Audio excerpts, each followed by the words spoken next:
Corona virus महामारी से जूझ रही अर्थव्यवस्था को पटरी पर लाने के प्रयास में लगे रिजर्व बैंक ऑफ इंडिया के गवर्नर शक्तिकांत दास ने फिक्की के एक कार्यक्रम को संबोधित करते हुए कहा है कि अर्थव्यवस्था की बेहतरी के लिए जो भी कदम उठाए जाने की जरूरत होगी, रिजर्व बैंक ऑफ इंडिया उसके लिए पूरी तरह से तैयार है।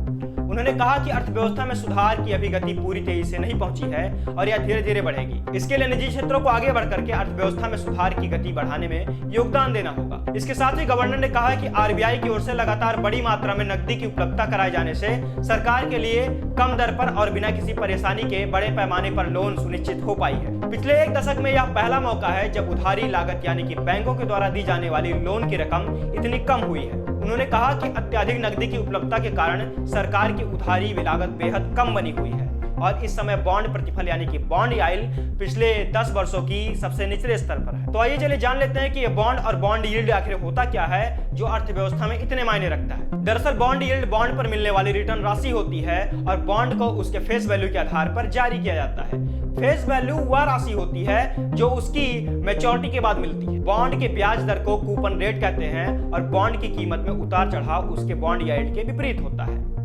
मान लीजिए कि आपने किसी बॉन्ड को 100 रुपए में खरीदा और कूपन का रेट 8% है और मैच्योरिटी का समय 10 साल है, तो फिर 8 वर्ष की वार्षिक आय के दर से 10 साल तक लगातार आपको ब्याज मिलता रहेगा। और मान लीजिए कि कुछ समय के बाद बॉन्ड की दाम में गिरावट आता है और उसी 100 रुपए की फेस वैल्यू वाली बॉन्ड की कीमत बाजार में 90 रुपए हो जाती है और उसे कोई दूसरा व्यक्ति खरीदता है, तो ऐसे में उस व्यक्ति को कूपन रेट 8% की दर से 90 रुपए पर नहीं बल्कि 100 रुपए पर रिटर्न मिलेगा और उसकी बॉन्ड यील्ड बढ़कर 8.80% हो जाएगी। इस तरह से बॉन्ड की कीमत बढ़ने पर यील्ड घट जाती है और बॉन्ड यील्ड बढ़ने पर कीमतें जरूर घटती हैं। आरबीआई के गवर्नर ने कहा है कि जीडीपी के आंकड़ों से अर्थव्यवस्था पर कोविड-19 के प्रकोप का संकेत मिलता है। मॉनेटरी पॉलिसी कमेटी के विस्तार से समीक्षा करने के बाद शक्तिकांत दास ने देश की अर्थव्यवस्था की स्थिति को स्पष्ट करने के लिए एक कॉन्फ्रेंस करते हुए कहा कि रेपो रेट और रिवर्स रेपो रेट में कोई बदलाव नहीं किया जा रहा है, लेकिन बाजार में नकदी बढ़ाने के लिए नाबार्ड और नेशनल हाउसिंग बैंक को 10,000 करोड़ रुपए का लोन जारी किया गया है। रेपो रेट और रेपो रेट को समझना यहाँ पर हमारे लिए आवश्यक हो जाता है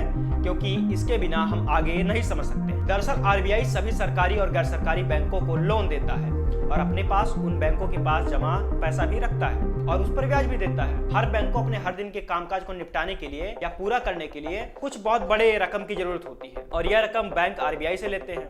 उन पैसों के ऊपर जो ब्याज लगता है उसे रेपो रेट कहते हैं। अब बात करते हैं रिवर्स रेपो रेट की। अब जैसा कि नाम से ही लग रहा है, रिवर्स रेपो रेट का उल्टा होता होगा।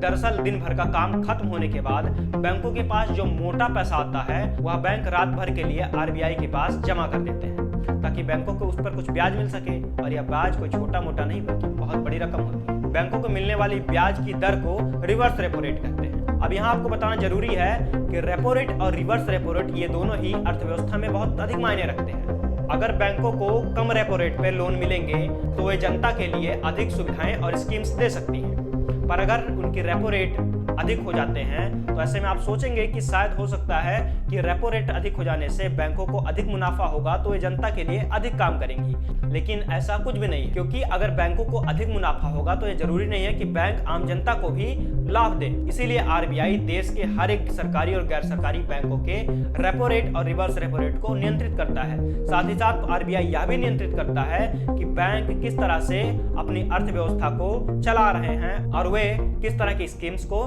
लागू कर रहे हैं। इसके साथ ही गवर्नर शक्तिकांत दास ने कहा है कि कोरोना से पीड़ित मरीजों की बढ़ती संख्या और इसका नकारात्मक प्रभाव लगातार देश की अर्थव्यवस्था को प्रभावित कर रहा है। साथ ही आरबीआई के गवर्नर ने बताया कि बैंकर केबी कामत की अगुवाई में एक लोन रिस्ट्रक्चरिंग समिति बनाई जा रही है जो कि कॉर्पोरेट्स के लोन की रिस्ट्रक्चरिंग यानी कि उसमें सुधार करेगी और फिर एक योजना तैयार करेगी जिससे कॉर्पोरेट्स को लोन चुकाने में सहूलियत हो सके। यह समिति रिस्ट्रक्चरिंग के अंतर्गत लोन को जमा करने के साथ साथ ब्याज दरों में भी सुधार कर सकती है, जिससे उद्योगों को कर्ज से काफी राहत मिलेगी और इसके अलावा बैंकों और एनबीएफसी को बड़ी राहत मिलेगी, जिससे कि वे एनपीए बनने से बच सकते हैं और साथ ही साथ वे अपनी अर्थव्यवस्था को एक सुचारू ढंग से चला सकते हैं। मतलब है कि उन्हें अपनी आर्थिक स्थिति सुधारने में एक और मौका मिल सकता है। आपको बता दें कि एनबीएफसी वे नॉन बैंकिंग फाइनेंशियल कंपनीज होती हैं जो वित्तीय संस्थाओं के रूप में बैंक के लिए कानूनी परिभाषाएं पूरी नहीं करती है। असल में वे बैंक नहीं होती है लेकिन फिर भी बैंक की तरह सेवाएं प्रदान करती है। एनबीएफसी वे नॉन बैंकिंग फाइनेंशियल कंपनीज हैं जो कि बैंक के लिए कानूनी परिभाषाएं पूरी नहीं करती है लेकिन फिर भी बैंकिंग सुविधा उपलब्ध कराती है। जैसे कि छोटे मोटे सहकारी सहायता समूह जो कि कर्ज देते हैं, और ऐसे ही अन्य समूह हैं जो कि छोटी छोटी राशियों को कर्ज के रूप में देते हैं। लेकिन ये बैंक नहीं होते हैं। तो इन सहायता समूहों से जिन लोगों ने पैसा लिया हुआ है, यानी कि लोन के रूप में, कोरोना लॉकडाउन की वजह से उनकी हालत काफी तंग है और इस वजह से वे लोन नहीं दे पा रहे हैं, और साथ ही लोन ना देने की वजह से, लोन की किस्तें ना जमा करने की वजह से इन छोटे मोटे संस्थाओं के ऊपर भी काफी बड़ा खतरा लटकता हुआ नजर आ रहा है। तो आरबीआई की रीस्ट्रक्चरिंग कमेटी के अंतर्गत इसके अंदर काफी बड़ा सुधार शायद देखने को मिल सकता है। अब बात करते हैं आगे की। इसके साथ ही साथ देश की अर्थव्यवस्था को सुधारने के लिए छोटी एवं लघु इकाइयों को अपने कर्ज की रिस्ट्रक्चरिंग की सुविधा दी हुई है। हालांकि 21 अगस्त तक लोन की किस्त देने पर रोक लगाने से आरबीआई ने इनकार कर दिया है। मतलब कि बैंक की लोन की किस्तों पर रोक लगाने से आरबीआई ने इनकार किया हुआ है, जिससे उन एमएसएमई कंपनियों को काफी नुकसान होने वाला है जिन्होंने लोन ले रखा है। तो उन्हें मजबूरन रिस्ट्रक्चरिंग कमेटी के अंदर जाना होगा। इस समय ये तो पता नहीं है कि रिस्ट्रक्चरिंग समिति का निर्णय क्या होगा, और इन सब के अलावा इंसॉल्वेंसी, बैंकरप्ट या फिर दिवालिया कंपनियों के लिए अभी नीति तय नहीं हुई है। तो ऐसे में उनके लिए काफी बड़ी चिंता का विषय है।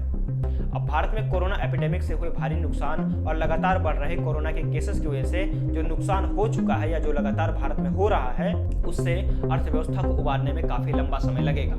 अब देखने वाली बात क्या होगी कि आरबीआई की नीतियां और भारत के प्राइवेट सेक्टर मिल करके कोरोना महामारी के कारण आए हुए इस आर्थिक मंदी से निपटने में किस तरह से कारगर होंगे।